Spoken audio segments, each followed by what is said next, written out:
Ini adalah seorang wanita yang hidup sendiri. Dia berbaring di kasur bersiap-siap untuk istirahat. Dan di bawah kasurnya ternyata ada seorang pria. Pria ini sudah bersembunyi di rumah wanita ini sangat lama.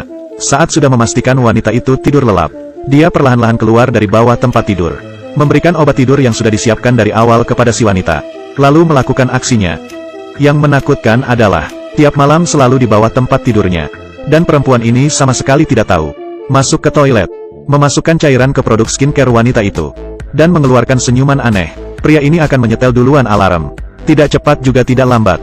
Gosok gigi di toilet sang perempuan, lalu meletakkan kembali sikat giginya. Keesokannya di saat perempuan itu bangun juga tidak merasakan apa-apa. Masih saja sikat dengan seperti biasa. Dan juga menggunakan skincare-nya, lalu keluar untuk berangkat kerja. Ternyata pria yang di bawah tempat tidur itu adalah penjaga apartemen. Dia tiap hari bisa bertemu dengan si perempuan. Kemudian dia datang lagi ke rumah si perempuan. Dia sembunyi di bawah tempat tidur, memerhatikan gerak-gerik perempuan. Dan di saat itu, kertas-kertas jatuh ke lantai. Dia masih saja tidak melihat pria itu. Pria ini menggunakan cermin untuk mengecek perempuan itu sudah tidur apa belum. Lalu keluar dari bawah tempat tidur. Sang perempuan takut dengan serangga. Dia ke kamar mandi dan mengeluarkan serangga. Dan mulai melengketkannya ke dalam rak. Lalu mengeluarkan apel yang sudah rusak. Dan diletakkan di dalam kulkas.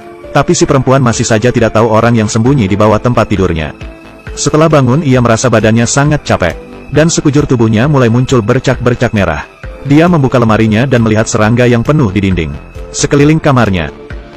Hal menakutkan yang sebenarnya baru saja akan dimulai. Pria ini masuk ke suatu ruangan. Dia juga mengeluarkan belati tali yang sudah disiapkan. Lalu dia memperhatikan kamar itu. Dan memutuskan hatinya. Kemudian sembunyi di bawah tempat tidur. Menunggu perempuan itu masuk ke dalam kamar. Saat itu lampu di kamar dibuka. Sang perempuan membawa pacarnya pulang. Mereka berdua melakukan aksi romantis di atas ranjang. Pria yang di bawah kasur pun mendengar semuanya. Marah dan kesal, tidak sengaja meneteskan cairan keras di wajahnya. Pria itu mulai seperti kesurupan. Dan keluar dari bawah tempat tidur. Ingin kabur keluar. Saat itu si pria ingin membuka pintu. Tapi menyadari kunci yang dibawanya salah. Dia tidak bisa keluar. Pria itu membuka mata dan melihat dirinya di dalam bak. Dia mengintip wanita itu dari lubang gorden. Perempuan itu dipanggil kembali ke kamar oleh pacarnya. Mereka menemukan tas dan buku catatan di bawah tempat tidur. Saat itu pria memanfaatkan kesempatan itu berjalan ke ruang tamu. Tapi pacarnya si perempuan malah juga ikutan ke ruang tamu. Pria itu pun dari samping melihat mereka. Hatinya dipenuhi dengan rasa takut dan tidak aman. Dia ingin kabur keluar, harus kembali ke ruangan, mengambil kunci di dalam tasnya. Si pria memerhatikan mereka dengan saksama. Di saat mereka mengganti baju, dia masuk ke kamar, dan menemukan kunci di dalam tasnya. Juga mengambil buku catatannya lalu menuju ke pintu. Sang pacar menemukannya, menanyai bagaimana dia bisa masuk. Di saat dia mendisinfeksi rumah wanita ini, dia tidak sengaja meninggalkan tasnya di rumah perempuan. Perempuan ini pun kembali ke kamar, dan membawakan tas itu ke pria. Si pria pun akhirnya berhasil keluar. Dia masuk ke dalam elevator. Saat itu hatinya terus berdegup kencang. Karena setelah itu, dia tidak bisa memeluk wanita itu tidur lagi. Setelah itu si pria melihat perempuan dan pacarnya pergi.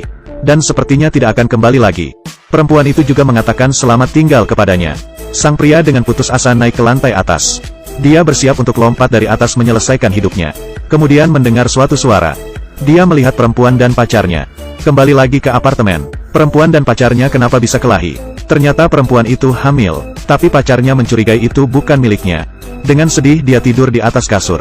Sedangkan laki-laki yang sembunyi di bawah kasur mengeluarkan senyuman yang aneh. Karena bayi di dalam perut perempuan itu adalah miliknya.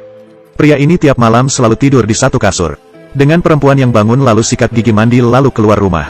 Dia berjalan ke kamar sebelah. Ganti baju dan bersiap untuk berangkat kerja. Di pagi hari adalah penjaga apartemen yang ramah. Di malam hari menjadi seorang yang mesum. Tiap hari selalu melakukan hal ini. Pacar sang perempuan membohonginya ke rumah. Dan berjalan ke kamar si perempuan. Melihat cairan keras yang ada di atas kasur. Sang pacar mulai menanyainya kenapa melakukan hal itu. Saat itu kedua orang itu berkelahi. Sang penjaga rumah ditekan ke atas kasur. Tiba-tiba dia mengambil serpihan kaca. Dan menusuk leher si pacar perempuan. Dan menariknya ke dalam kamar mandi. Sang pacar mulai memberontak. Tapi tidak ada gunanya. Dia menyalakan keran. Mengeluarkan serpihan kaca dan meletakkannya di tangan sang pacar. Dan kembali merapikan kamar. Lalu membawa pergi cairan dan masker. Saat itu, air memenuhi kamar mandi. Di perjalanan pulang pria itu melihat selembar kertas. Dan yang meletakkan kertas itu adalah gadis ini. Di saat gadis ini siuman, dia melihat pria itu dari lubang pintu. Tiba-tiba pria itu muncul di belakangnya. Gadis itu pun berteriak, tapi tidak ada muncul apa-apa dari orang tua si gadis. Sang pria berkata ke gadis, "Mereka hanyalah tidur." Pria ini menggendong si gadis kecil dan mulai mengancamnya. Sang gadis ketakutan, hanya bisa mengangguk setuju. Setahun kemudian, perempuan menerima sebuah surat, dan surat ini ditulis oleh sang pria. Sang pria mengakui semuanya, dan bayi yang dilahirkan adalah miliknya. Perempuan ini menggendong bayimu sambil menangis keras. Pria itu hingga akhir tidak mendapatkan hukuman. Tapi dari cerita ini, dia memberikan kita banyak pencerahan. Jangan pernah menandai orang asing sebagai guru. Karena kamu selamanya tidak tahu, di balik seorang guru itu asli